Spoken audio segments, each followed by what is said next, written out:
Well, hello there guys, welcome back to my YouTube channel.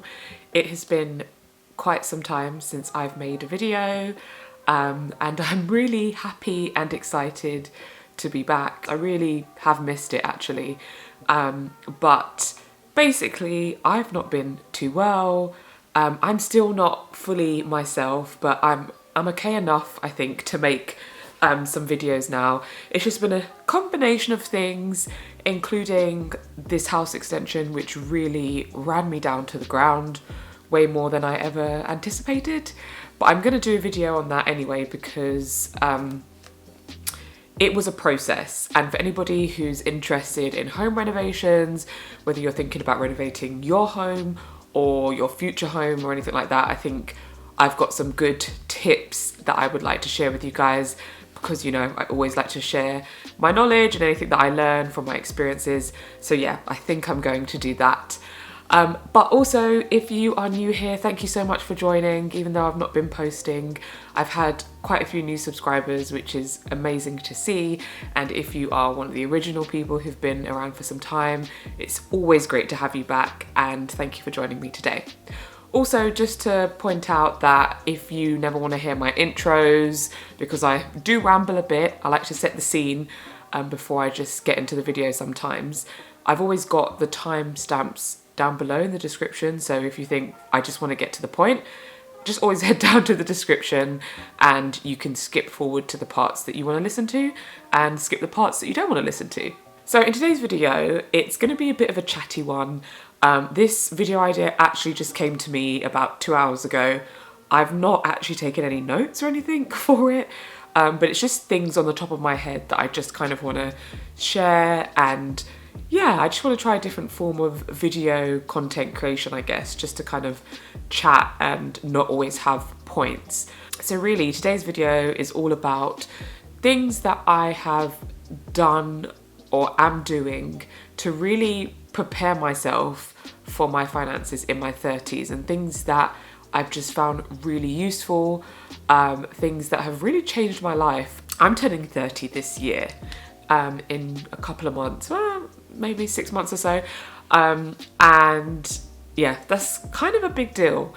A big deal in that it's like a milestone birthday. I've always thought, oh wow, 30 is like a big birthday. But it's also a big deal because I have thankfully been able to achieve lots of the things that I wanted to achieve by this age. And I really feel like in the past 5 years of my life, I've really put in the work to get to where I want to be. And I'm not saying this from a boasting stance or perspective or viewpoint, whatever. I'm literally saying this because I'm really hoping that I can inspire somebody else who is in their 20s or even in their 30s and they have goals for their 40s, or in your 40s and you've got goals for your 50s. I'm just hoping that things that I share with you in this video will give you a bit of inspiration and encouragement. Right, so now that I've rambled, let's talk about the ways that I have changed my financial life before I've hit 30. So as I have spoken about in some previous videos, the first thing that, well, I say first, I don't really want to say it was the first thing, but one of the things that I know I did near the beginning was to really take time to evaluate all my finances and my financial standing. So that included looking at my pension, which actually I didn't start until later on because I was in education for quite some time. So I didn't actually start properly working until I was 25, I think. So, if you're starting at 21 or, younger, then hopefully you've got more time behind you. But I started a bit later because I started work a bit later. But yeah, so I was looking at my pension. I looked at my debt, which was depressing. I looked at my savings, which really fluctuated from having a fair amount to having nothing. I looked at how I was just spending each month, and I just overall just checked my financial health. And this was, as I've spoken about in previous videos, this was the most important step, I would say, but also the scariest step. And I think looking back now, I am so glad that I did it, even though I was dreading it at the time. It without that, I wouldn't have really made moves. I would have just kept going, because even though you think you know in your head how your finances are, until you really see it all out black and white in front of you, you don't really know how things are. So that is something that I think, whatever age you are, wherever you're starting, you just need to take the time to check your financial health. And, you know, just remember, it's just you that's looking at this. So even though it may feel a bit embarrassing, and I know it's a bit of a weird emotion, but that's what I felt. I had a bit of embarrassment. Even though it may feel a bit embarrassing, it's only you who's looking at this. And trust me, many people are probably in similar situations to yourself, or worse off than yourself. So if that is something that's holding you off and putting you back, just know that you really can't move forward until you've done that really important step of evaluating everything and where you're at. So for me, really, the seed of investing and saving and like setting a goal really was planted when I found out about Our Rich Journey. So they are a American couple. If you don't know who they are an American couple who moved to Portugal by the time they were 40, because they were retired. Like, they moved to Portugal with their 2 daughters because they had developed a lifestyle of saving and investing, and were able to retire at 40 and live off their investments. And for me, a seed was sown and planted, and I was absolutely intrigued to figure out how in the world did they do that. I mean, at first I went in with quite a defensive mode, I guess, and it's like, why did I go in defensive? But sometimes we do that when we feel like somebody's life reflects something we're not doing, or somewhere that we want to be but we're not. I was like defensive, like, okay, they must have got handouts from their parents, or okay, they must have been filthy rich to start with. All these things in my head, and I just had to push that aside and think, no, just look into them a bit more. I watched loads of their YouTube videos, read up on their website, and just understood that they actually weren't rich people. They weren't people who had handouts, and they were just strategic. And for me, I was like, strategic? I can do strategic. So once that seed was planted, I feel like it catapulted me into really understanding investing, into really prioritizing my saving. And budgeting, I would say, is something that I started actually way before I found out about Our Rich Journey. I've been budgeting for years now, and if you've been on my channel for a while, then you'll know that I can't recommend budgeting enough. Like, for me, if I didn't have a budget that I lived by every single month, I would be nowhere near where I am today in terms of achieving my goals, because money has a funny way of escaping our hands and leaving our bank accounts when we don't allocate it. And it's just, I feel like, a law of nature. It's not specific to you, it's not specific to me. If you don't allocate your money, if you don't every single month before you get paid tell your money where it's going to go, it will go to many other places, and you will at the end of the month think, where did it go? So budgeting I've always done, but investing was something that I knew nothing about. No one in my life actually knew anything about, and if they did, they didn't share it, so they kept it to themselves. But the majority of people in my life, family and friends, weren't investing. Like, it's just something they didn't know about, something I didn't know about, and I just was like, wow, okay, I need to know more about this. And the more I researched, the more I couldn't believe how easy the concepts were behind investing. People complicate investing so much, and I think it's a trick. I think it's a trick to keep people away, to scare people from getting involved. And when I think back now to how I used to think about investing in comparison to how I think about it now, it's like worlds apart. In terms of, now I really think this is something that everyone can be doing, whereas before I thought this is something for rich people, not people like me. So if you are in your 20s or your 30s and investing is something that's foreign to you and you don't really understand, I promise you it's not as daunting as it may seem. Just start somewhere. Just start somewhere and it will lead you to the next place. So you may think, I don't know where to start. You can Google what is investing, or investing for beginners, or how do I start investing in the UK or in the US or Canada or wherever you are at. You can literally start as simple as that. And what you'll find is that you'll read something and you think, oh, actually, I want to know a bit more about that. So you may look up what is investing, and then you see something called index funds and you think, okay, now I need to look up what index funds are, and you look up index funds, and then it talks about ETFs, and you think, okay, now I need to look up ETFs, and so on and so forth. It leads you, I feel like it naturally leads you, and that's what I did. I naturally was led to the next step, and the next step, and the next step.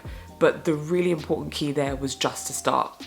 Just to start with the basics, just to say, how do I start investing? What is investing? Investing 101, investing basics, investing for beginners. Whatever it was, it helped me to get to a place today where I feel very confident in investing, and it's just now very much ingrained into my lifestyle. It's nothing that I bat an eyelid over. Every single month, it takes me a matter of minutes to do my investments. And I do it like that because I don't like automation. I like to see it, but you could automate it every month so you actually spend no time at all. Once you start, you'll get into the groove, and before you know what, you'll realise, wow, how did I get here? How did I get from a place where investing seemed like a foreign concept to now it's a part of my everyday single life? And the other thing is, when it came to saving and investing, I couldn't really save or invest as much as I wanted to without really working on my debt first. So I won't go into details in terms of how I paid off my debt, because I have other videos on that and how I worked on getting down debt and how you can work on that. But I would say that if you are in a place of a lot of debt, really try to focus on that first, especially if it's, high interest debt, because that will always be, aside from the fact that you're losing money with interest, that will always be in the back of your mind, weighing you down. The fact that you have debt that needs to be paid off, and every month a big chunk of your paycheck goes towards your debt repayments. It's like a noose around your neck. And I know that sounds exaggerative, but that is how I found debt. I found it like a noose around my neck. I would just... One time I calculated how much I was paying towards debt every month. And this was once I made a plan to try to pay it off as quickly as possible. I was paying over £1,000 a month to wipe my debt. That was between credit cards and loans and whatever else. And I just was so aggressive with it. And I thought, it was over £1,000 a month. I thought £1,000 a month is going towards debt. This is crazy. Once I realised that, it was painful, but I knew I was doing it for a reason, because I really wanted to get to a place where I could be fortunate enough to save £1,000 a month or invest £1,000 a month. And those steps really just changed my life. Now, by getting rid of debt, by making saving and investing a lifestyle, by having a budget spreadsheet where I budget 12 months in advance. And that doesn't mean I don't change things along the way. Things pop up that I didn't plan for, or I can't save as much one month as I thought I could, or I can invest more one month than I thought I could, or whatever else pops up. I allow myself freedom and flexibility. I'm not strict that I have to stick to it exactly how it is, but I like to have an idea of what I'm trying to do for the next 12 months, because I'm planning for my whole year. I know that every year I want to save X amount, or I want to invest X amount, or I want to pay off debt X amount. So if I know what my yearly goals are, surely I can budget for the year in order for me to reach those goals. And if there is a month or 2 or 3 or 4 where you have to change things, you are cognizant of the fact that I'm changing this and it will impact my goal, and you will either think, actually, I don't need to change it that much, or actually, I'm going to tweak another part of my budget so I can still achieve that goal. So there's something really powerful about planning 12 months, or if 12 months is too far, even 6 months ahead. Planning 6 months ahead, it's just really helpful in terms of achieving your goals. And I don't remember who said it, where it's from, but I know that people who are like struggling financially generally think like week to week, month to month. I mean, some think day to day, but even year to year. But people who are wealthy and working towards wealth are thinking a 5-year plan, a 10-year plan, a 20-year plan. And that really always stuck with me, the fact that I don't want to just think week to week or month to month. I really want to think ahead, because when I think ahead and I set my goal for, by the time I'm 43, for instance, if you've seen my planning for financial independence video, I've set a goal for 43. Now, will I reach that goal? I don't know. Life could throw me some huge curveballs, and I'm okay with that. But the fact that I've set a goal means that I have something that I'm working towards, and it means that I'm thinking ahead way beyond just this year, because really it's the little moments, it's the little things, the everyday things that add up to make that bigger picture. It's those everyday or those weekly actions that add up to get you to that goal that you're trying to achieve in the end. I've heard it been said that you can't really achieve what you can't see.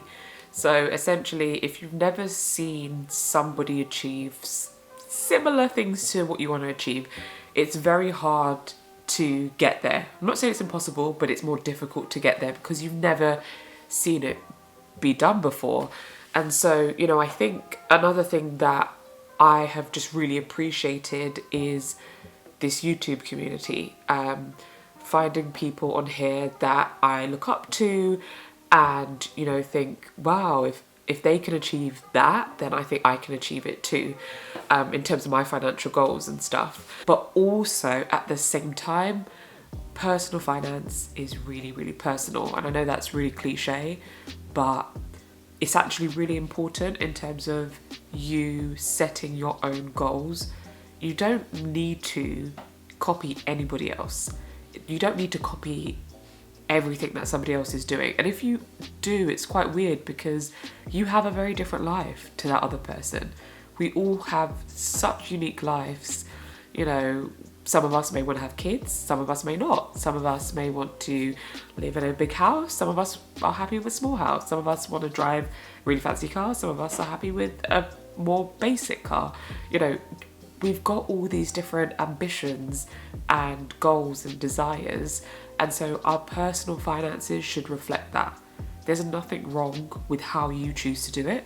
There's nothing wrong with how I choose to do it. Some people may look at me and think, she talks about personal finance online, but at the same time, she'll go on 3-4 holidays a year.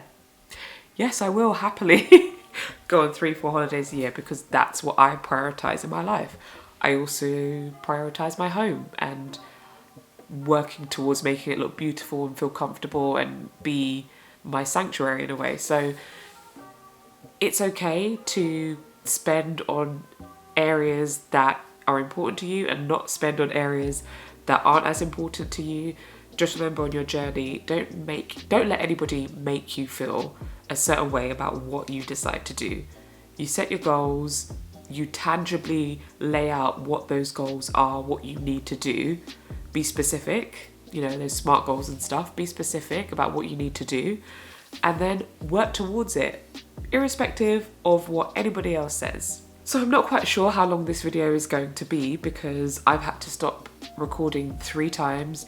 First time my battery died, second time my memory card got full, and then third time it got full again. So I've kind of lost track of how long this video will be. If you've enjoyed it though, please do like and write me some comments down below. As I said, it is really just a chatty video, not really laying out specific things, but just really thinking about what have I actually done in order to set myself up. And I can hand on my heart say I'm going into my 30s feeling very financially stable. I feel like an emergency will no longer throw me off course and fling me into a state of panic because I don't know how I'm going to pay for it, because I've set myself up an emergency fund to handle those situations. I no longer think about, you know, how crazily I'm spending or how much debt I have to get rid of and how am I going to do it, because I've put things in place to handle that. I'm saying all this to say that whatever it is that you want to achieve, wherever you want to get to in your financial life, it is more than possible. Trust me. Just be strategic. Just put a plan in place. Figure out what it is that you want and where you're trying to get to, and you'd be so shocked at how you get there. And once you get there, the peace. Oh, I'm a big advocate of financial peace, and I could say probably in the past year, for the first time in my adult life, for the past year, I feel like I've been in a place of financial peace where finances do not stress me out, and that is such a privileged, blessed place to be, and I don't take that for granted. And I also realise that I've put things in place, and my husband has put things in place so that we can get to that place. And I believe that everybody who wants to can get to that place. It may take some of us a year, it may take some of us 5 years, it may take some of us 10 years. We're going to have different trajectories, but the point is, if you want to get somewhere, you can. I think I'm going to end this video here because this is probably so long-winded.